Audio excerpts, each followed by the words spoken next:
ضروري غادي تخلص الضريبه ديال الطيبوبه ديالك، وغادي تخلص الضريبه على الثقه ديالك اللي درتي في الناس، ولا الكرم ديالك معاهم، ولا المساعده ديالك ليهم. شنو غادي تسنى في واحد الزمن اللي كثر فيه نكر الجميل، كثر فيه الغدر؟ شتي المجتمع اللي كتعيش فيه راه ما يرحمكش. كنتي مزيان خايب قويض نكر الجميل.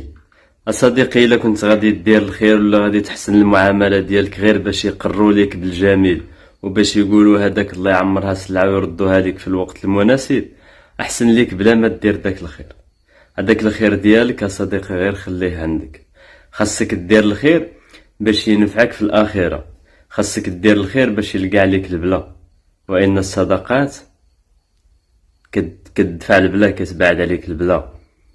وممكن يكون جايك مرض وربي العالمين يشافيك قبل ما يوصل ليك داك المرض، ولكن الا كنتي غادي دير الخير غير باش يقولوها فيك زينه، هذاك الخير ديالك غير خليه عندك، ما محتاجو حتى لشي واحد. على حقاش راه ماشي الاحسان ديالك هو اللي غادي يعيش غيرك.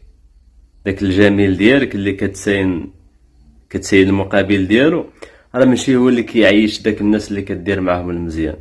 انت دير المزيان لوجه الله وقتها الحس، ولكن نتايا مدمر عايش عيشه معرف كيفاش دايره.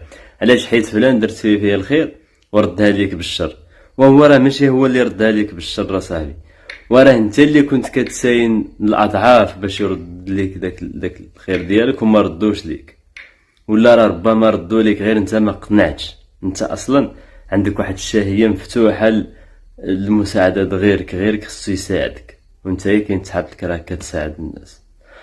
انا كنقر باللي راه حنا كنعيشو في واحد المجتمع لا يرحم. شتي المجتمع اللي كتعيش فيه راه ما يرحمكش. كنتي مزيان خايب قوي ضعيف كيما كنت، ولكن هادشي ما كيعنيش باللي راه دير الخير وتساين الجميل وتساين المقابل. الا كنتي تساين المقابل راه بلا ما ديرو.